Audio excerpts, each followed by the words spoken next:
ইরানে চলমান সংঘাত মধ্যপ্রাচ্য জুড়ে একটি গভীর নিরাপত্তা সংকটে পরিণত হচ্ছে, যেখানে যুক্তরাষ্ট্র ও ইসরায়েলি যৌথ হামলায় নিহতের সংখ্যা বৃদ্ধি পেয়ে এখন ৭৮৭ ছাড়িয়েছে।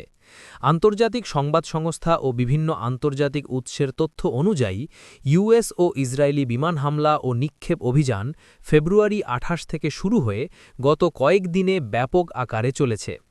ইরানিয়ান মানবিক সংগঠন ইরানিয়ান রেড ক্রিসেন্ট সোসাইটি মঙ্গলবার জানিয়েছে, ইউএস ও ইসরায়েলি বিমান হামলা ও ক্ষেপণাস্ত্র হামলা শুরু হওয়ার পর থেকে অন্তত ৭৮৭ জন নিহত হয়েছেন। এই আক্রমণটি দেশব্যাপী ১৫৩টি শহর এবং ৫০০রও বেশি অবস্থান লক্ষ্যবস্তু হিসাবে ধরা হয়েছে, যেখানে প্রায় ১,০০০টিরও বেশি আক্রমণের ঘটনা ঘটেছে। আগ্রাসনটি মূলত তেহরান, কারাজ এবং ইস্পাহান সহ বিভিন্ন শহরে সংঘটিত হয়েছে। স্থানীয় সংবাদ মাধ্যম এবং আন্তর্জাতিক সাংবাদিকেরা জানাচ্ছেন যে তেহরানের বিভিন্ন অংশে বিস্ফোরণ এবং ধোঁয়ার স্তূপ দেখা গেছে এবং ঘরবাড়ি, হাসপাতাল ও স্কুল এলাকাগুলোর ক্ষতি হয়েছে। এই হামলা ও বোমাবর্ষণ সামরিক এলাকা ছাড়াও সিভিলিয়ান এলাকায়ও ব্যাপক ক্ষয়ক্ষতি ঘটিয়েছে, যা মানবিক পরিস্থিতিকে আরও জটিল করে তুলেছে। এদিকে ইরান ও যুক্তরাষ্ট্র ইসরায়েল সংঘর্ষ শুধুমাত্র ইরানের অভ্যন্তরেই সীমাবদ্ধ নয়। সংঘাতটি লেবানন ও সৌদি আরব, কুয়েত, কাতার ও সংযুক্ত আরব আমিরাত সহ খাঁটি উপসাগরীয় দেশগুলো পর্যন্ত ছড়িয়েছে, যেখানে ড্রোন হামলা ও প্রতিক্রিয়াশীল ক্ষেপণাস্ত্রের ঘটনা ঘটেছে বলে রিপোর্ট করা হয়েছে। যুক্তরাষ্ট্র ও ইসরায়েল বলছে, তারা থানা, সামরিক কেন্দ্র ও নেতৃস্থানীয় স্থাপনা লক্ষ্য করে স্ট্রাইক চালিয়েছে, যা ইরানের রাষ্ট্রীয় ক্ষমতা ও সামরিক কমান্ড কাঠামোকে ক্ষতিগ্রস্ত করছে।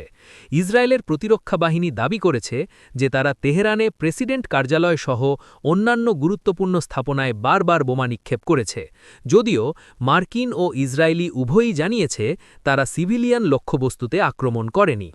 ইরানের সেনাবাহিনী ও সংশ্লিষ্ট বাহিনীও গত কয়েকদিনে যুক্তরাষ্ট্র ও ইসরায়েলের ঘাঁটিগুলোকে লক্ষ্য করে রকেট ও ড্রোন হামলা চালিয়ে এসেছে, বিশেষ করে খাঁটি উপসাগরের দেশগুলোর কাছে যুক্তরাষ্ট্রের সামরিক উপস্থিতি লক্ষ্য করে। এর ফলে যুক্তরাষ্ট্র কিছু এলাকায় তার দূতাবাস ও কূটনৈতিক স্থাপনা বন্ধ করতে বাধ্য হয়েছে এবং আমেরিকান নাগরিকদের বেরিয়ে আসতে বলা হয়েছে। এই সংঘাত এখন আঞ্চলিক রাজ্যের আকার ধারণ করছে, যার ফলে আন্তর্জাতিক দুনিয়া উদ্বিগ্ন হয়ে পড়েছে। তেলের বাজারে দাম বেড়েছে এবং বিশ্ব শেয়ার বাজারগুলোতে নেতিবাচক প্রভাব পড়ছে। আন্তর্জাতিক নিরাপত্তা কর্মীকর্তারা এবং কূটনৈতিক নেতারা এই পরিস্থিতিতে দ্রুত শান্তি ও আলোচনার প্রয়োজনীয়তা পুনরায় জোর দিয়ে বলেছেন।